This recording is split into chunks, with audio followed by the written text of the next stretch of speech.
Hello, good day once again, and in the series of AWS security services that I've been working on for a couple of days right now. On this episode, I want to speak about another service called Amazon Security Lake. This service automatically centralizes your security data in few steps.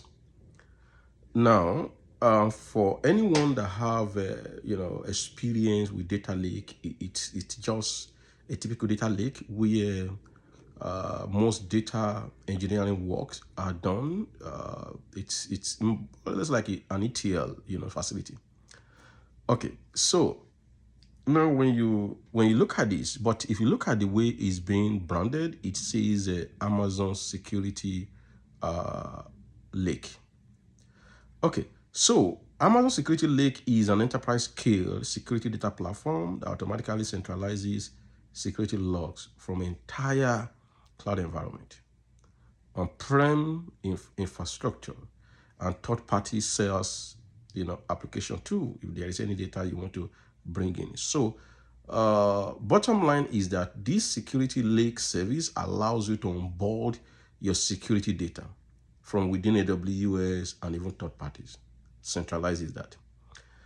Think of it as a centralized warehouse where all the items and the orders comes in, or maybe from there it comes in, then it got dispatched and stuff like that.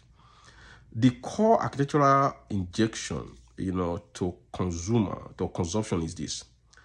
The what I want us to take a very look at here is that this lake, security lake, breaks down what we call traditional complexity of log collection into automated pipeline, divided into three major phases.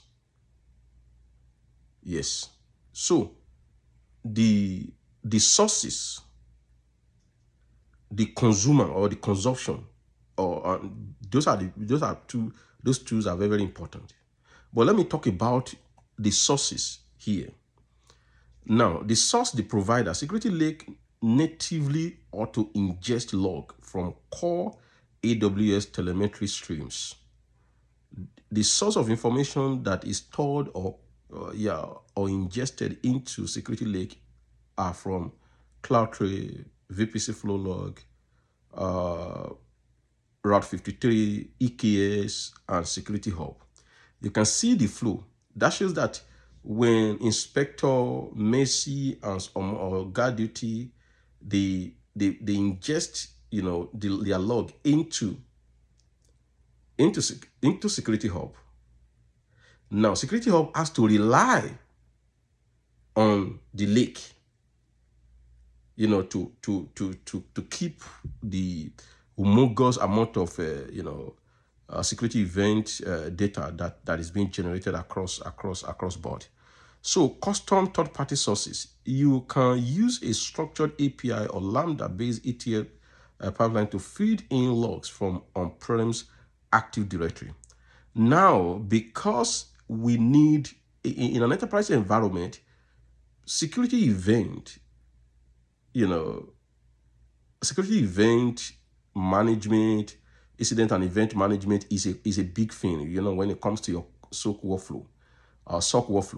So if you are a big AWS shop and you are relying on Lake to aggregate your logs, security logs, then if you have any workload that is running in on-prem environment, it's wise for you to bring that also into this particular environment.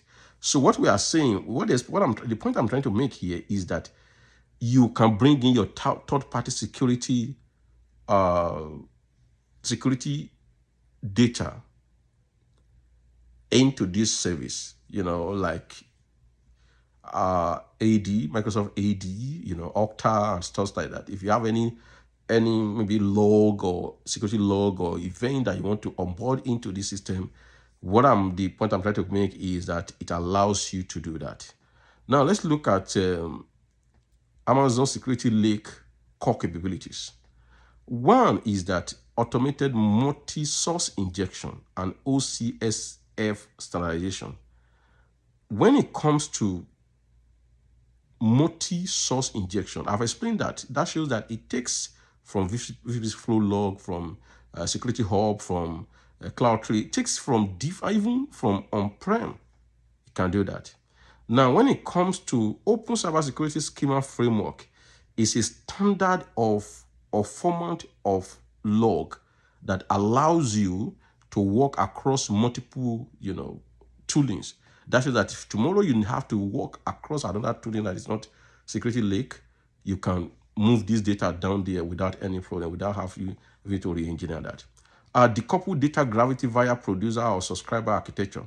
Now, separate data collection from analysis using lake formation. That shows that you can collect data. The layer of collection of data collection is different from the layer of usage. The layer of usage is what called subscription.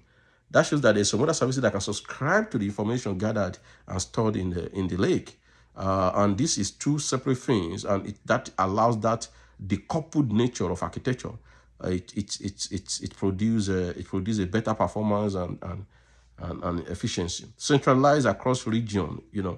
Now configure a designated roll-up region where normalization or normalize packet files from all participating global regions.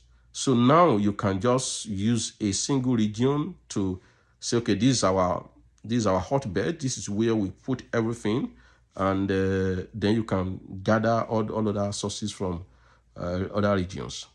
Automated lifecycle and storage tiering. Now, how does this work? Provide a native retention management configuration. It organizes execute storage tiering policy, transitioning historical lake data partition from high performance S3 standard classes down to low standard. Now, English. This has what we call an automated lifecycle and storage management. When it means that the lake has different tiers and layer of storage as well. How does that work? It means that, for example, if a particular data is still within 3 months, we can say, okay, keep it in this tier of S3 bucket. But when maybe when it goes beyond 3 months, we can say, okay, maybe archive it. Then when maybe another 6 months, we can say deep archive. So that shows that you don't need to do this manually. You just configure it once, and that automatic lifecycle management keeps going on. That shows that if some data are, like 6 months older, they can move to another tier of S3 bucket. So business problem that is solved: prohibitive custom ETL pipeline maintenance. ETL systems are very expensive, and they come with a lot of technical debt. But now it eliminates that, because I don't think any security team will have that bandwidth to be doing ETL job. But we need some ETL output, to do to make some decisions or to do some of our security work. So now it eliminates that prohibitive custom work that we have to do. Number 2 is astronomical SIM storage and injection cost. Now, with the fact that it has the capability of moving event data, to different tiers that are less costly compared to the first tier, gives, help us to streamline our cost management. It means that if anything is more than 6 months, we can move it to another tier of S3 bucket that is not as cost as maybe the first 6 months. So the other business reason why the problem I solved is schema fragmentation and query friction. So it eradicates schema mismatch during active security investigation, because every source is forced into OC SF JSON format. That was what I was trying to say, that this lake operates with what I call open cybersecurity format, the 5 format of those, and it's a JSON format. So instead of, if you have to do manual injection and manual aggregation from different sources, maybe those sources are running different 5 format. You have to convert and do some stuff. But with this, those fragmentation and those query friction is something that it has been solved by this particular service. And yes, that is a security lake in AWS environment. And I think I've been able to explain, the business problem is solved, the capabilities, and some of the things that we need to know about it in relation with other security toolings. Yes, so for the enabling, how do we enable it? Like there are other ways, there are multiple ways to enable it. You can enable it maybe, as a start, as you enable it and you enable all the sources.